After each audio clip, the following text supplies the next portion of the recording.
Olá, queridos, a paz do Senhor Jesus. Você está no ADEC TV e hoje no quadro Lições Bíblicas estudaremos a lição de número 5, o avivamento na vida da igreja. O texto áureo da nossa lição está em Atos dos Apóstolos, capítulo 2, versículo 4, e está escrito assim: E todos foram cheios do Espírito Santo e começaram a falar em outras línguas, conforme o Espírito Santo lhes concedia que falassem. Verdade prática: ao longo dos anos, a igreja experimenta avivamentos por meio do batismo no Espírito Santo e da atualidade dos dons espirituais. A leitura bíblica em classe está no livro do Atos dos Apóstolos, capítulo 2, versículos de 1 a 13. E a nossa lição tem alguns objetivos. Primeiro, expor a realidade do batismo no Espírito Santo e o público-alvo. Segundo, examinar o dinamismo da igreja apostólica. E terceiro, demonstrar a importância de um ministério ungido para os dias atuais. Comigo, o professor Joás, nós estamos na 5ª lição. Parece que foi ontem que nós gravamos as primeiras lições. Já estamos na 5ª lição falando sobre o tema Aviva a Tua Obra, o chamado das Escrituras ao quebrantamento e ao poder de Deus. É o tema do primeiro trimestre de 2023. Sim, 5ª lição, né, e muito aprendizado até agora, né? A gente já veio de uma lição que falava do avivamento na vida do próprio Senhor Jesus, né? Que é o nosso parâmetro para questões de todos os tipos, né, e em questão de avivamento mais ainda, né? E hoje a gente vai olhar essa passagem de Atos 2, né, como que o avivamento aconteceu na igreja primitiva e o que esse avivamento produziu na vida da igreja, né, na dinâmica da igreja. E isso é muito interessante. O que eu achei fantástico nessa lição, professor, a forma pedagógica que o nosso comentarista, pastor Elinaldo Renovato, vem trabalhando essas lições. Ele começou lá na primeira lição, avivamento espiritual, depois avivamento no Antigo Testamento, no Novo Testamento, no Ministério Avivado de Jesus, e hoje ele fala no avivamento na igreja. Ele vem construindo esse tema desde os seus primórdios. E eu achei muito legal o fato assim dessa pedagogia do ensino, mostrar a importância e a essência do avivamento, não só nos dias atuais. Foi para a geração passada, foi para o ministério de Jesus, foi para a vida de Moisés, lá nos primórdios dos escritos. Enfim, nós precisamos da atuação do Espírito Santo em todos os momentos. E hoje ele está conosco também, ele é Deus presente. Isso é importante a gente falar disso, né? Essa é a história da eleição, né? A graça de Deus se manifesta trazendo vida, né, para aqueles que são alcançados, né? Então a gente vê desde Adão, né? Adão, quando pecou, a morte passou a ser a sua realidade, né? A morte passou a ser algo certo na sua trajetória. E na medida que a graça de Deus vai se manifestando, né, no decorrer da história humana, mais vida vai sendo dispensada, né? E isso vai culminar, como a gente já falou em 2 lições atrás, né? O avivamento no Novo Testamento, e agora a gente está partindo aí, pormenorizando isso. Isso vai culminar lá num grande avivamento global, né? No reino milenial de Cristo, onde toda a terra será cheia da vida de Deus, né? Alguém com 700 anos vai ser moço ainda, né? Então, essa promessa de vida abundante, o próprio Senhor Jesus pregou isso, né? Aqueles que ouviam suas pregações, né? A vida de forma plena e abundante está nele e nas suas palavras, né? Então, nós já temos acesso a isso. E a graça de Deus é que provê isso para nós, né? Vamos lá então, professor. Nós estamos falando hoje, repetindo a lição de número 5, avivamento na vida da igreja. Atos dos Apóstolos ali foi o começo da igreja, né, professor? Quando eu falo começo, eu falo na formação, na primeira composição, nas primeiras conversões em massa. É claro que essa igreja ela foi fundada em Cristo. Nós estamos remontando aí Mateus 16, 17, né? Mas eu estou falando assim, o passo, a liderança da igreja sendo pelos discípulos, pelos apóstolos, a formação mesmo do que nós conhecemos de igreja hoje. O apóstolo fala de uma igreja universal, né, de uma assembleia de todos os santos, né? E a gente sabe que isso é anterior aos apóstolos e posterior também. E aqui nesse texto de Atos também há essa mesma mensagem né? Essa promessa é para vocês, para os filhos de vocês, em todo lugar, em todo tempo, né? Então é algo muito abrangente, né? A história do avivamento é uma história muito abrangente, né? E nessa lição a gente vai perceber que esse grande boom, né? Essa grande explosão evangelística, esse grande avivamento, né? Por meio da igreja começou ali, nesse evento aqui em Atos 2. Né? Muito bom, muito bom. Vamos lá, introdução. Nos primórdios da igreja, o povo de Deus era avivado e caminhava sob a direção do Espírito Santo. Por isso, nessa lição, estudaremos o papel do enchimento do Espírito no avivamento primitivo. Analisaremos os aspectos dinâmicos da igreja e, finalmente, teceremos algumas considerações quanto ao dinamismo avivado da igreja primitiva para os dias atuais. Então, nós já falamos muito bem aqui, professor. Eu acho que a introdução já está muito clara e explícita. Nós já falamos muito bem que não é coisa da agora. Ela teve uma explosão a partir do derramamento do Espírito Santo, mas é algo que já estava nos planos de Deus desde os primórdios.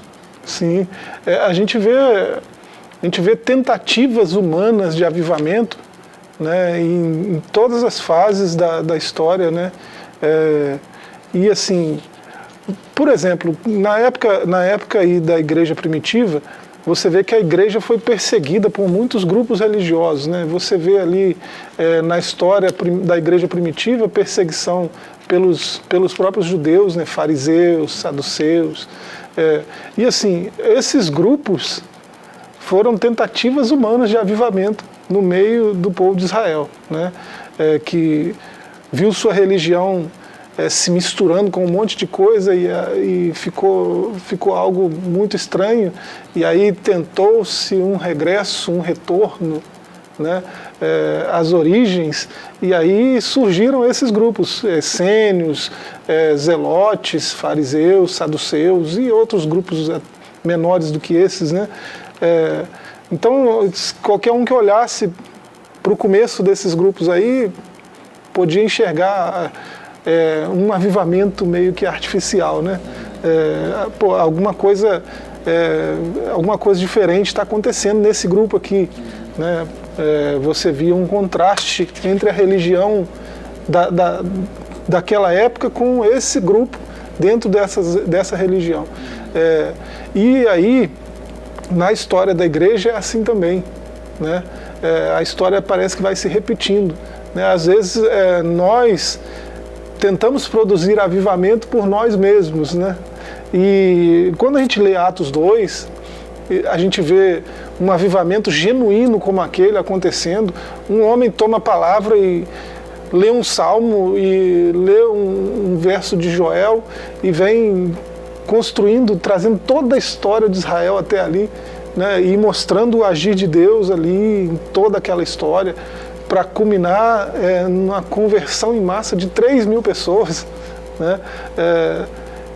Então a gente vê que esse encher do Espírito Santo que essa igreja primitiva provou, impulsionou a igreja de um jeito que não dá para fazer artificialmente, né? E é incrível como que 2.000 anos depois ainda tem gente tentando produzir avivamento artificial, quando a receita do avivamento genuíno está aqui diante de nós o tempo todo. É verdade, a mais pura verdade, só que são coisas que são criadas pela mente humana e que não prosperam. O verdadeiro avivamento precedido e produzido pelo Espírito Santo, esse sim veio para ficar. Agora, esses outros movimentos, infelizmente, eles começam e já tem o seu fim decretado, né? Isso é fato. Vamos lá, professor, nós vamos falar aí no primeiro ponto, aí no primeiro capítulo da nossa lição, o batismo no Espírito Santo e o público-alvo. É um questionamento, algo que está sendo posto em xeque ultimamente, né, professor? Tem uma turma aí que já não acredita mais na evidência dos dons, no batismo mais com o Espírito Santo, do jeito que nós pregamos, do jeito que nós ensinamos pela Bíblia, pela Palavra de Deus. Há algumas controvérsias nisso aí, né? Tentam, com muito malabarismo exegético, né? Com muito contorcionismo homilético, né? Com toda uma ginástica aí de retórica, né? Tentam dizer que batismo no Espírito Santo é outra coisa, que não o batismo em si, né? Eles tentam dizer que é a obra da salvação em si, né? Ou algo exclusivo para o tempo dos apóstolos, para aquele período, para aquela igreja. E dizem que esse batismo é algo que, na verdade, a Bíblia está dizendo que não é isso, né? A Bíblia vai dizer o que é, né? E é o que a gente pretende discutir na classe com os alunos e aqui também, né, na medida do possível, o que seria esse batismo, né? Então vamos lá. O chamado abrangente de Jesus. A primeira condição para receber o batismo no Espírito Santo é passar pela experiência da salvação, sendo necessário arrepender-se e crer no Evangelho, pois sem arrependimento e fé não há salvação. A segunda condição é obedecer a Deus, pois nosso arrependimento e fé devem apresentar frutos dignos. E, finalmente, a terceira condição é santificar-se, pois sem santificação ninguém verá a Deus. Esse chamado de Jesus é para todas as pessoas. Ele antecede a experiência do batismo no Espírito Santo. Então, a salvação é a porta para todos os benefícios de Deus. Isso aí é fato, professor, não tem o que discutir. Isso é algo que precisa estar bem claro. Que é provada a graça de forma especial, a graça de Deus todos provam, né? Mas quer provar de uma graça especial que ele tem só para os eleitos, só para os salvos, aí tem que passar pela experiência, né? E aí, uma vez que você prova a experiência da salvação, há alguns requisitos também, não para ser salvo, mas para perseverar, né, na salvação, que é obedecer, que é buscar a santificação, obedecer a Deus, né? Então, esses acabam se tornando requisitos também para o batismo no Espírito Santo, né? Diferente do que alguns pensam, a Bíblia nos mostra, nos indica que todos aqueles que foram batizados no Espírito Santo, no texto, na narrativa bíblica, já eram salvos, já andavam com Deus, já buscavam a santificação, já tinham experiências com Deus, né? E provaram do batismo no Espírito Santo para ter uma força especial, uma coragem maior, né, uma intrepidez para enfrentar, né, as situações que se opunham à pregação do Evangelho, né? Então era uma graça especial para pregar o Evangelho de forma mais eficaz, né? O batismo no Espírito Santo tem essa finalidade, né? Mas até pentecostais que pensam que a finalidade é outra, mas esse é o objetivo. Mas a porta que se abre para os dons espirituais e o batismo com o Espírito Santo é o arrependimento, é a salvação. Isso aí é fato. Alguém pode estar pensando assim, professor, os mais críticos, mas pastor, mas professor, eu já ouvi relatos de pessoas que no momento da conversão aceitaram, no momento que aceitaram Jesus, foram batizados com o Espírito Santo. Eu também já vi. Também. Isso aí não é regra. Mas, olha, no momento, ou naquele momento de arrependimento, de reconhecimento, e não antes. É uma coisa, professor, que eu sei que a gente é muito criticado por a gente ensinar e pregar dessa forma, mas nós estamos falando de Bíblia. É só olhar o texto, né? Esses 120 que estavam aqui no cenáculo, que foram todos batizados, estavam fazendo o quê? Já estavam há quantos dias orando, esperando a promessa se cumprir, buscando ao Senhor, porque ele só disse, fica aí em Jerusalém, até que do alto seja revelado. Aí eles podiam ficar, o que tem que fazer? Ficar em Jerusalém. Estou aqui em Jerusalém. Né? Não era isso que tinha que fazer? Mas eles ficaram em Jerusalém, se ajuntaram, né? Clamaram a Deus juntos, esperaram, mas em busca, né? Buscando a Deus, perseverando na oração, na comunhão, e aí a promessa veio. Bom, professor, eu tenho um outro texto a citar também, nós já estamos assim no primeiro bloco aqui, né? Mas é muito bom a gente falar disso. Eu tenho um outro texto e eu quero falar pelo menos citar esses dois termos aqui, eu falo que eu preciso falar. A promessa é para todos os salvos e o engano dos sensacionalistas. Eu não dá tempo da gente ler aqui, mas a promessa é para todos os salvos. E o engano do sensacionalista, aquele grupo que acha que os dons espirituais só foi para o início da igreja primitiva. Eles não estão em plena atividade hoje. Eu sinto muito em dizer, mas estão enganados quando pensam assim, equivocados, né? Eu tenho uma palavra, não é minha, mas é de Jesus, a Bíblia, Marcos capítulo 16, versículo 15 é o seguinte, o próprio Jesus falou isso. ide e pregai o evangelho a toda criatura. Quem crer e for batizado será salvo, e quem não crer será condenado. Ele falou assim, ó, e estes sinais hão de seguir os que crerem. Aí ele falou os sinais: em meu nome expulsarão demônios, falarão novas línguas, pegarão em serpentes, e se beberem alguma coisa mortífera não lhes fará mal algum. Tem um caminho a seguir, professor. A promessa é para todos, a salvação é para todos. Jesus não morreu para um grupo específico, Jesus morreu por todos, desde que essas pessoas reconheçam esse plano da salvação e o aceitem e como o Senhor da sua vida. Esse é o propósito de Deus. Sim, ele ofereceu salvação para toda a humanidade, né, no Calvário. E assim, dentre esses salvos é preciso, para aprovar do batismo no Espírito Santo, é preciso buscar, né? E é preciso ser intencional, né, nesse revestimento, né, e diretivo, né? Eu preciso desse revestimento de poder para ministrar com mais graça, com mais coragem, para pregar com mais intrepidez, para avançar contra as portas do inferno com mais coragem, né? Então tem essa finalidade, né?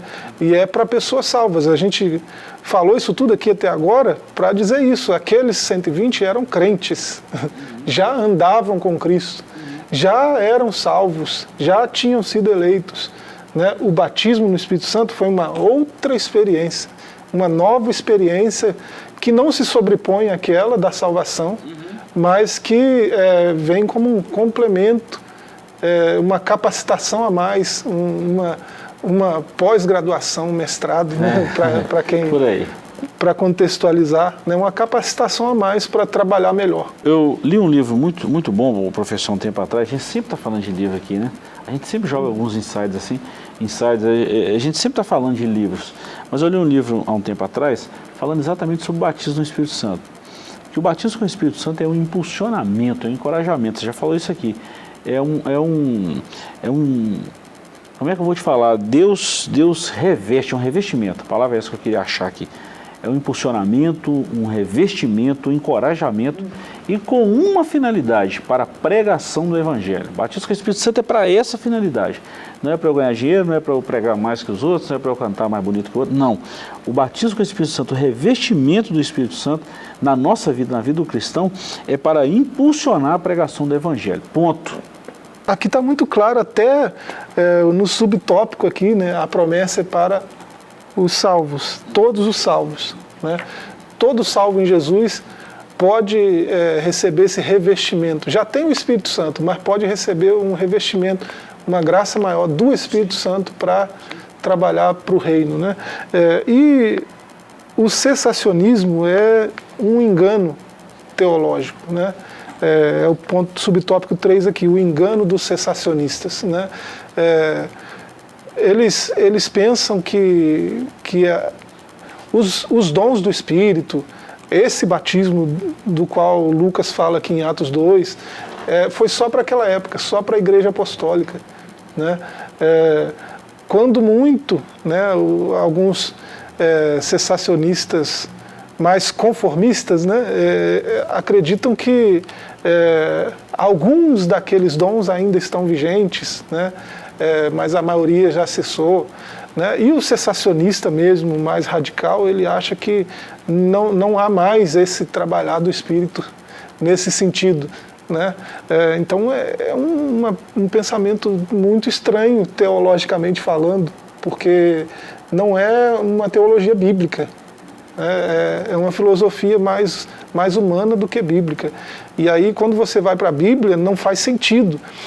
Até textos como 1 Coríntios 13, que eles usam de base, falando que as línguas cessarão, as profecias cessarão e os dons, né? Mas o amor vai permanecer. E eles usam esse texto para falar que os dons vão cessar e que até já cessaram. Mas é só ler o contexto de 1 Coríntios 12, 13 e 14, que você vai entender que, na verdade, esse texto é base para o contrário. Né? Leia o discurso de Jesus em João 14, né? E até um pouco antes ele diz: sem mim nada podereis fazer, né? Nada vocês podem fazer sem mim. Então a gente precisa de um trabalhar, de um mover do Espírito para permanecer avançando como igreja. Paulo faz isso falando aos Efésios, falando aos Coríntios também, analogias da igreja como edifício, né? Ele fala que a igreja é um edifício que está em construção, né? E Deus, falando aos Coríntios, ele diz que Deus dá esses dons a cada um dos salvos. Então não tem salvo sem dom, né? Então o Espírito Santo trabalha assim, né? Ele dá dons aos homens e alguns ele reveste com mais do seu poder, né? E é o que a gente chama de batismo no Espírito Santo. E esses dons não cessaram porque a igreja ainda está avançando. Prova de que os dons não cessaram é que a igreja ainda está crescendo. Esse edifício não foi construído ainda, não terminou a construção ainda. Então, se os dons têm essa finalidade, né, para edificação do corpo, para edificação desse edifício espiritual que é a igreja, se essa construção está acontecendo ainda, então os dons precisam estar disponíveis ainda, porque só cresce com eles, né? Eles são para esse fim, para essa finalidade, porque o dom sempre é direcionado ao outro, né? O Senhor precisa de uma edificação em alguma área. Deus vai dar o dom para Dani, para ela te edificar como igreja, né? E aí o edifício continuar crescendo. Então isso está acontecendo ainda? Parece que sim, né? Então os dons são necessários ainda e a gente vê por aí os dons acontecendo ainda, né? Em plena atividade. E a gente, concluindo aqui esse capítulo 1, professor, a gente vê isso constantemente na igreja, por situações adversas. Deus sempre prepara alguma pessoa, uma pessoa próxima para nos corrigir, para nos orientar, para nos direcionar. E a gente precisa ser submisso à orientação de Deus, do Espírito Santo e das pessoas que estão à nossa volta também.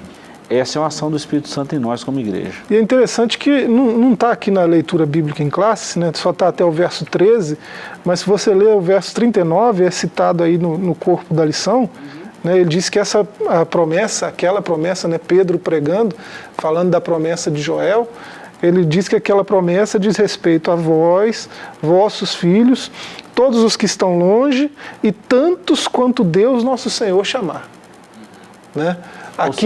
Aqui não tem limite geográfico, limite temporal, né? Ele derrubou todos os limites aqui. Para vocês, os filhos de vocês, então não é só para agora, né? E todos quanto o Senhor chamar. Então a abrangência não tem limite geográfico, não tem limite temporal e não tem limite nenhum, né? É plenamente abrangente essa promessa. Muito bom. Professor, dá uma segurada aí que nós vamos falar no capítulo 2 sobre o dinamismo da Igreja Apostólica e também nos dias atuais. Nós estamos falando desse tema gostoso e eu te convido a não sair daí. Voltamos já já com a segunda parte desse programa maravilhoso. Não saia daí.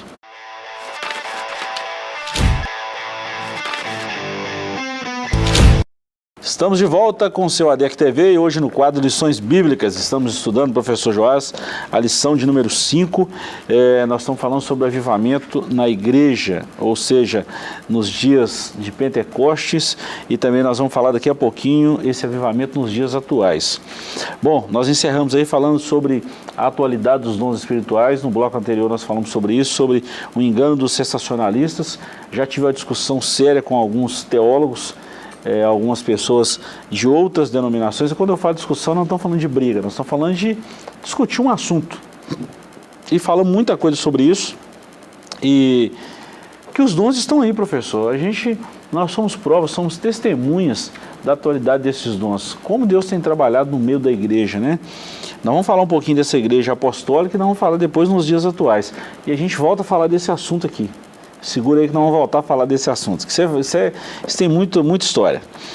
Bom, 2 pontos aqui, nós vamos falar aqui do dinamismo da igreja apostólica. A igreja nasce avivada e a igreja depois do Pentecostes. Do ponto de vista histórico, a igreja passou a existir no dia de Pentecostes. Isso ocorreu sob a atuação direta do Espírito Santo. A igreja nasceu avivada, assim como o tabernáculo foi consagrado pela descida da glória divina. A igreja foi consagrada pela descida do Espírito Santo. Portanto, ali no Pentecostes, o Senhor da igreja iniciou o maior avivamento da história humana. Vou aproveitar e ler aqui pelo menos um texto desse segundo aqui que a gente adianta. A igreja depois de Pentecostes. Os sinais do poder de Deus nos Atos dos Apóstolos podem ser resumidos assim: conversão e batismo, Atos 2,41, os quais foram frutos do avivamento espiritual na Jerusalém.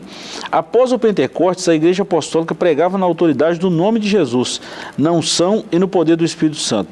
Por isso, nessa igreja havia perseverança na doutrina, na comunhão e na oração. Havia também temor, sinais e maravilhas, além de cuidado especial para com os irmãos carentes. Então nós vemos aqui, professor, que esse avivamento espiritual da igreja apostólica revela um profundo compromisso com duas esferas. A espiritual, que tem a ver com o lado piedoso, que é a oração e palavra, e também a social, que é a comunhão, né? a suprir a carência dos irmãos que precisam. Aí eu te pergunto, isso aconteceu na igreja apostólica. Será que nas nossas comunidades não está acontecendo isso hoje também, professor? Se não tiver, tem alguma coisa errada. Isso aí deveria ser básico na vida da igreja, né? A gente não focou muito isso na aula passada, né? Que falou do avivamento na vida de Jesus, mas o texto que Jesus leu na sinagoga de Isaías, né? Falando do alvo do seu ministério, né? Você vê a prioridade ali era ministrar aos pobres, né? Aos que têm um coração quebrantado, aos oprimidos, né? Então a igreja tem uma missão restauradora na terra, né? Não é como alguns entendem, vai muito além do que alguns que tentam colocar Jesus num grupo ou em outro, né? E aí, se você colocar Jesus em um grupinho, né, isso implica colocar toda a igreja nesse mesmo grupinho, que a igreja segue os passos de Jesus, né? Jesus não se encaixa em nenhum modelo filosófico que a gente conhece, né? Ele transcende todos eles, né? Então não dá para fazer esse tipo de comparação. Então a igreja segue os passos de Jesus, né? O ministério de Jesus, a prioridade era o quê? Então essa é a prioridade da igreja, né? Jesus, quando se direcionava às pessoas, se direcionava como? Como que ele tocava as pessoas, como que ele se relacionava com as pessoas. Essa é a missão da igreja, né? Ele fez tudo o que fez para que nós seguíssemos os seus passos. Então a igreja primitiva agiu assim, né? Seguindo Jesus, perseverando, né, em seguir os passos de Jesus. Tanto é que você vê Atos 2,42, né, também não está aqui só está até o 13, mas no verso 42 fala da perseverança. Nós estamos no ano da perseverança, né? A igreja primitiva perseverou, né? Perseverou na doutrina, na comunhão e na oração, né? Então isso é premissa para a igreja hoje também, né? Como nós estamos tratando a doutrina, como nós estamos tratando a comunhão entre nós, como nós estamos lidando com a oração, né? Então isso, olhando para textos como esse, né, a gente deve se identificar ali, né? E se tiver alguma coisa faltando, fora do lugar, né, é um bom momento. A escola dominical é boa para isso, para a gente refletir e voltar ao caminho que deve ser seguido, né? Professor, dentro desse dinamismo da igreja apostólica aqui, o nosso ponto de referência é Atos dos Apóstolos.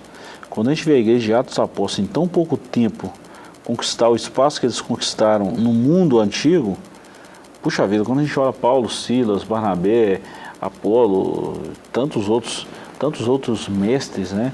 Que Marcos, Lucas, outros companheiros ali, tantos nomes que tem Atos dos Apóstolos, a gente fica assim, eu já me senti envergonhado pelo que nós estamos vivendo hoje. E olha que a gente hoje tem todos os recursos. Imagina se Paulo e Silas tivesse um canal no YouTube como a gente tem hoje, tivesse a força da internet. não tinha um cristão passando por situação de miséria hoje, né? Se esses homens estivessem vivos com a tecnologia que nós temos, com as ferramentas que nós temos hoje, né? Com certeza a igreja estaria em outro nível, né, de avivamento. Faz a gente pensar, né? A gente vai e volta, né? Tem a questão também dos últimos dias, dos tempos que seriam difíceis, né? Mas o Espírito Santo está aí para nos orientar e nos fazer vitoriosos nesses dias difíceis. Bom, professor, antes da gente encerrar a nossa aula de hoje, o ministério ungido para os dias atuais, na unção do Espírito, autenticados por Deus e glorifica a Cristo. Na unção do Espírito, a pregação cristã deve ser acompanhada de poder, sinais e milagres. Esses sinais podem ser manifestos por meio da salvação de vidas para Jesus, expulsão de demônios, imposição de mãos sobre os enfermos para serem curados, conforme Jesus declarou que aconteceria. O ministério avivado, ungido pelo Espírito Santo, é indispensável à missão da igreja nesses dias. Não adianta a gente pregar, professor, se a gente não estiver sendo acompanhado por esses sinais que é importante na sociedade, no mundo e que a igreja vive. Você já falou isso aqui algumas vezes. Se a igreja for tirada daqui hoje, da rua Princesa Isabel 52, será que ela vai fazer falta para os nossos vizinhos aqui? O dia que você falou isso me preocupou.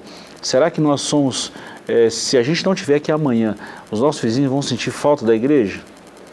A gente precisa parar para pensar nisso, né? A igreja deve viver de forma a causar saudade, né, nos vizinhos.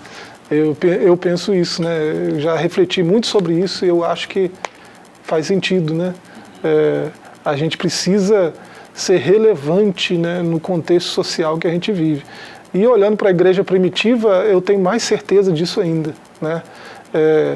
Esses sinais aqui, do terceiro ponto, né, porque a igreja primitiva tinha um ministério ungido, né, pelo Espírito Santo, é interessante que esses sinais, eles eram tão costumeiros e até, vou colocar entre aspas, secundários na vida da igreja primitiva, que eles, embora eles fossem muito importantes, porque eles confirmavam a doutrina, né, eles confirmavam o evangelho que estava sendo pregado, era um evangelho de poder, poderoso, então aqueles sinais confirmavam isso, né?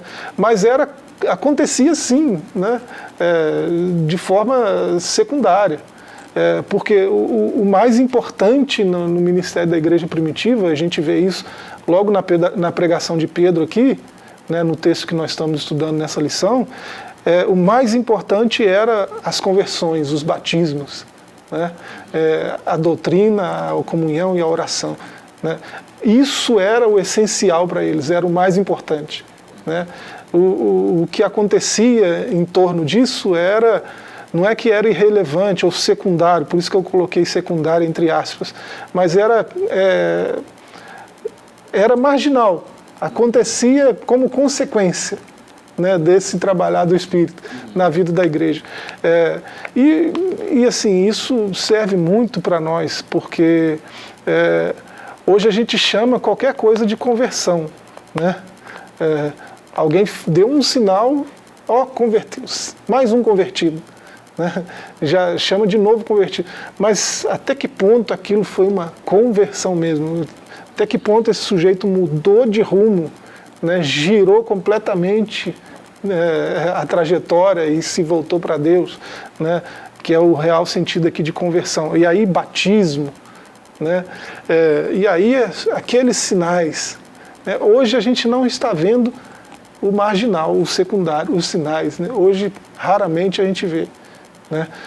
E conversões genuínas, e batismos, né? A gente vê isso na nossa realidade aqui local, a gente vê isso, né? A Assembleia de Deus, da qual nós fazemos parte, né, tem feito centenas de batismos ano a ano. Em plena pandemia, batizou centenas de novos crentes, né?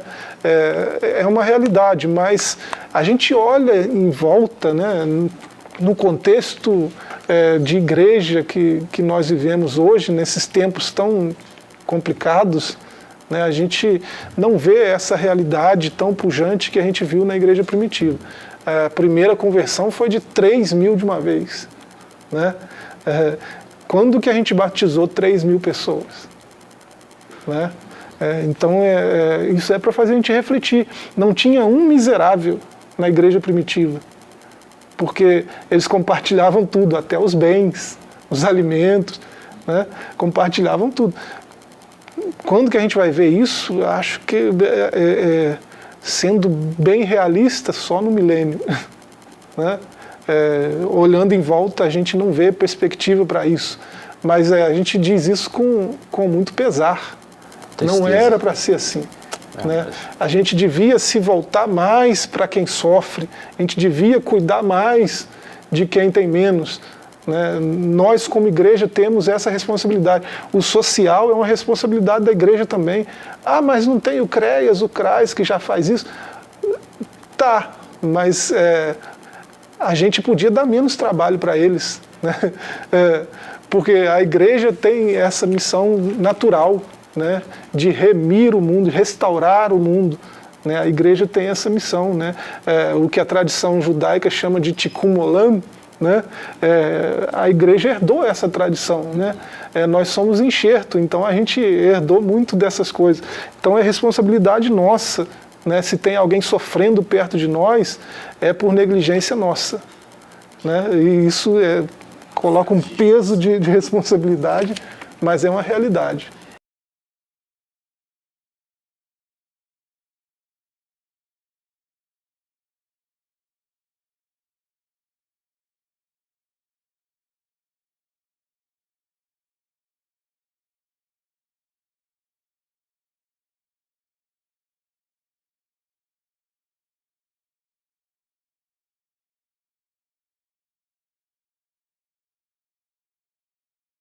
Não é isso? O cristão não é socialista, não é capitalista, não é revolucionário, não é conservador. O cristão é cristão. Né? E viver o cristianismo implica em cuidar dos pobres, né? Em cuidar dos mais necessitados, dos oprimidos. Isso aí, hoje tem muitos grupos querendo trazer Cristo para dentro do grupo e dizer que ele é exclusivo. Jesus é comunista. Jesus é Deus. Né? E ele deixou para nós parâmetros que não se encaixam em nenhuma dessas filosofias modernas e nem se a gente olhar para trás, né? De Sócrates a pré-socráticos. Né? Jesus não se encaixa em nada disso. Né? Ele podia dar aula para essa turma toda aí de filosofia e eles ainda ficar sem entender muita coisa ainda. E fez, né? Em alguns momentos ele fez. Alguns gregos foram visitar, saíram de lá assim, maravilhados com o silêncio dele. Muito bom. Bom, professor, encerrando aqui a nossa aula de hoje, um ministério ungido para os dias atuais deve ser na unção do Espírito, deve ser autenticado por Deus e o terceiro ponto, deve glorificar a Cristo. Um ministério. Tudo que nós fizermos, que seja para a glória de Cristo. Tudo que nós fizermos tem que ter a aprovação de Deus. Os dois pontos aí. É o que a igreja primitiva vivia. Você não vê aparecer o nome de Paulo, ou de Pedro, ou de João, ou de Tiago, ou nenhum dos apóstolos, ou de Apolo, ou não via aparecer nenhum desses nomes. O que aparecia era Cristo e o Cristo ressuscitado. É a temática da pregação do Evangelho e é o viés, é o caminho. Né? É o caminho depois de receber o batismo com o Espírito Santo, é para esse fim, é para impulsionar a pregação do Evangelho, para alargar as portas do reino de Deus e estreitar do inferno. Nós já citamos João 16 aqui, né? Jesus diz lá, o próprio Senhor Jesus diz lá que esse é o ministério do Espírito. Né? O Espírito Santo veio com essa finalidade, né? Glorificar o Filho. Ótimo. Né?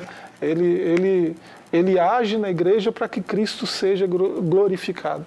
Né? Então, as coisas que a gente faz, as coisas que a gente fala, deveriam glorificar a Cristo. Né? Todas elas. Muito bom. Professor, próxima lição nossa, lição da próxima semana, nós vamos falar aí do avivamento do ministério de Pedro. Nós vamos dar sequência aqui em Atos dos Apóstolos. Atos dos Apóstolos tem início, mas não tem fim, exatamente o que está sendo escrito até hoje, né? Pela Igreja do Senhor. Queremos te agradecer pela companhia de hoje, pela liberdade que temos de estar juntos, louvando a Deus pela sua vida. Semana que vem, se o Senhor nos permitir, estaremos novamente com mais um estudo da Palavra de Deus. Até lá, um forte abraço, fiquem todos com Deus.